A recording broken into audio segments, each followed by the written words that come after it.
bonus episode time.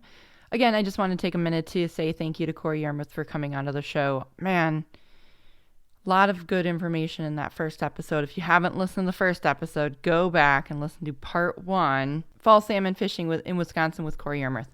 This episode is just kind of a bonus one. We had a lot of information in there, had to cut it down to 30 minutes, so created like a part 2 with some salmon facts, just kind of your dollars at work in Wisconsin. It's just a little bit more thoughts and some stocking science, why wind directions, water temperatures throughout the year plays a part, but why, like us deer hunters, why daylight hours are much more important. So listen in. So in Wisconsin, it's relatively inexpensive. You do need a salmon stamp, a Great Lakes salmon stamp. Yes. To fish. Yes, definitely make sure you have your Lake Michigan salmon stamp. Why do you have to have a special stamp to fish in the Great Lakes compared to going in and say? Because that money is actually money that goes into stocking efforts for the lake, because the lake is what's called a put and take fishery. You know,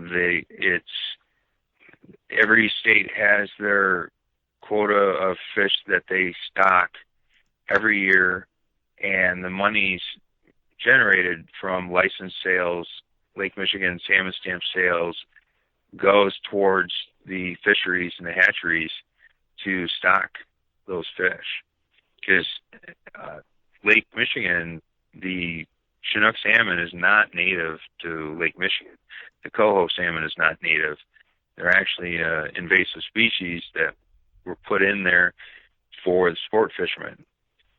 And the trout and salmon stocking is paid through our license fees. So are all 4 of the salmon species, because I know we have, and I just looked it up, I'll admit. I knew we had Atlantic coho Chinook. I did not know we had pink salmon. Are all 4 of those? There are some pinks. Yeah, are those, none of them are native to the Great Lakes, correct? Correct. Yeah, none of them are native. The native species is the lake trout, and the Chinook and coho were introduced for the sport fisheries, and that's where the alewives then came in, because they realized that they had to keep up the population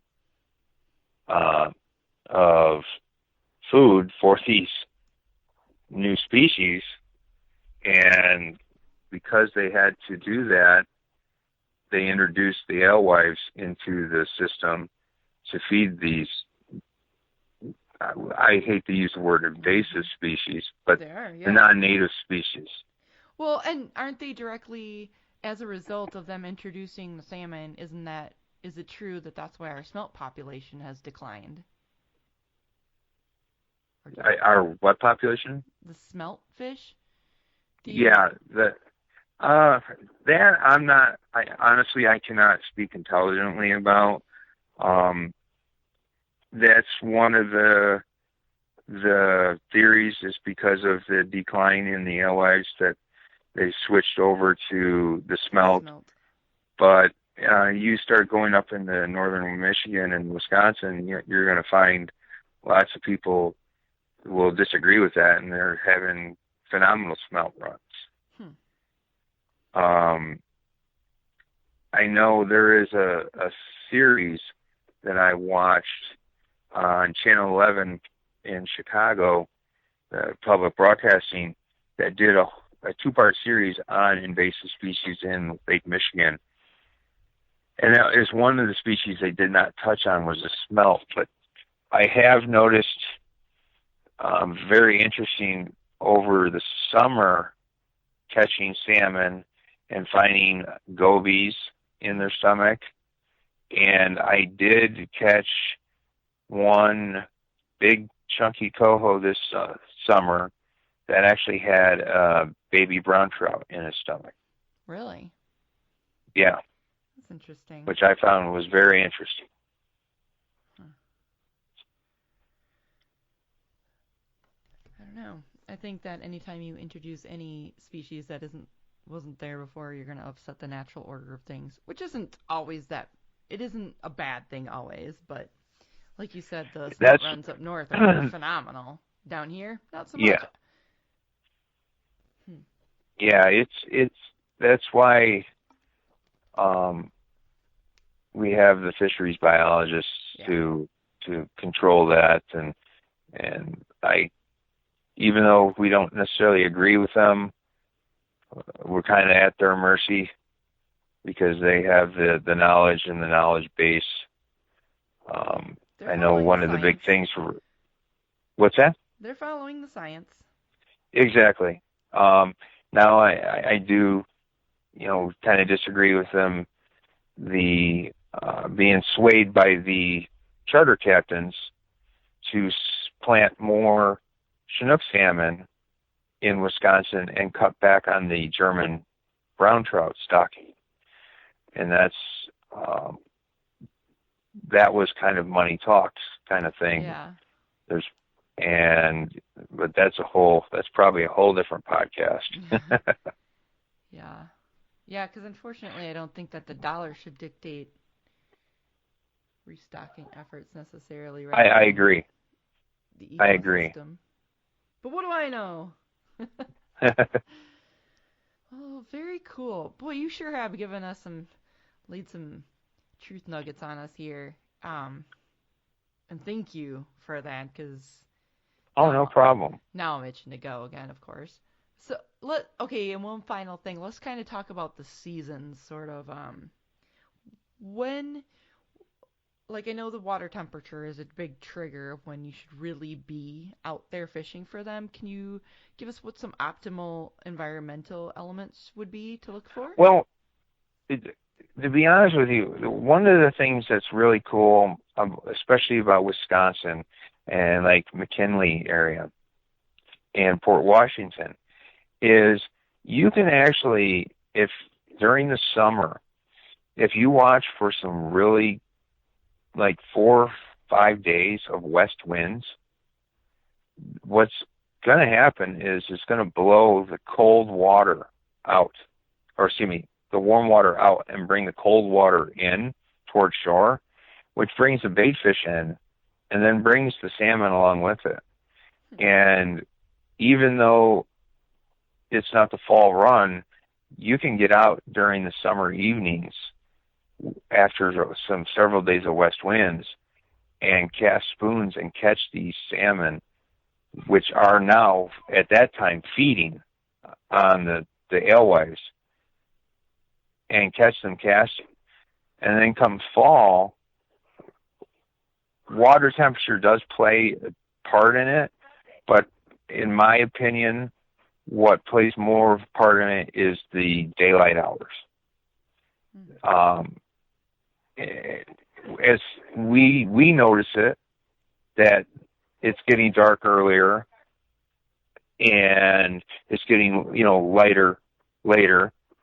So the fish kind of are on the same kind of cycle. They notice that triggers in their body, that they need to spawn. So it's more very much like light, yeah, very much like deer, just like the rut, the daylight hours. It even if it's warm or rainy or extremely frigid, it has a little effect on it, but more of the effect is daylight hours. If you could pick one day, like if you only had one day in October to fish, what day would it be? Probably, I would have to say beginning, like the first weekend in October. Okay. Excellent. Well, cool. Well, thank you very, very much for the information. Why don't you tell the listeners No problem. just a little bit more, what your story is, what you're doing out there in the outdoor industry. Well, I'm owner of Legend Outdoors. Basically, I'm a outdoor professional that I do a lot of writing, seminar speaking, I write for several outdoor publications, including Outdoor News, Midwest Outdoors. I have a blog on both my website as well as the Chicago Tribune's website. I work with a lot of outdoor companies promoting product as well as just trying to promote the sport of fishing, especially for our youth. That's the main thing that people think, hunting is the only thing that's under attack, but they don't realize that fishing is also at risk. And if we don't get our youth involved, it'll slowly die off, and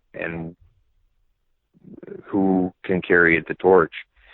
So I like to, through my seminars, speaking or working at some of the bigger box stores for special events, just, do seminars about fishing the lake and whether it be ice fishing, whether it be open water fishing, and talking about, just educating people on different opportunities they have around, the areas here in Illinois, Wisconsin, Michigan, Indiana. Excellent. Well, cool. We'll tell the listeners where they can find out more about you if they wanted to find out, like the website and the Facebook links. Okay, well, it's www.legend-outdoors.com. You can also just Google me. That's Cory, and the last name is Yarmuth, and that'll bring you to quite a few different links to see some of my articles, photos, and you can, like I said, my website at legend-outdoors.com. You can has my email. You can get in touch with me if you got any other questions on anything, from salmon fishing to walleye fishing to bass fishing. If it swims, I'll fish for it. Excellent. All right, Cory. Well, thank you again so much. Thank you so much for taking the time Yes, thank you. To answer these questions and really help a gal out and her listeners. I hope I didn't confuse anymore. No, you did not. You clarified quite a few things. All right. Okay. Well, that'll do it. I will let you get back to your evening, and I say thank you again. Thank you. Okay. Bye-bye. Okay. Bye. All right. Are you still there? Yeah. Okay. All right. This will publish. I might get it out tomorrow. Otherwise, I'm going to get it out Monday, Tuesday, Wednesday, sometimes early next week. I will tag you in the post. Okay. And do you mind if I go on do you have a particular photo, like a promotional photo you normally use, or can I just go grab one off your Facebook? No, just grab whatever you. Okay. Yeah, just grab whatever you find. Awesome. Okay, cool. All right, then I Great. will tag you as soon as this goes. Thank you very, very much. Thank you very much, Carrie. All right, have a good night. You too.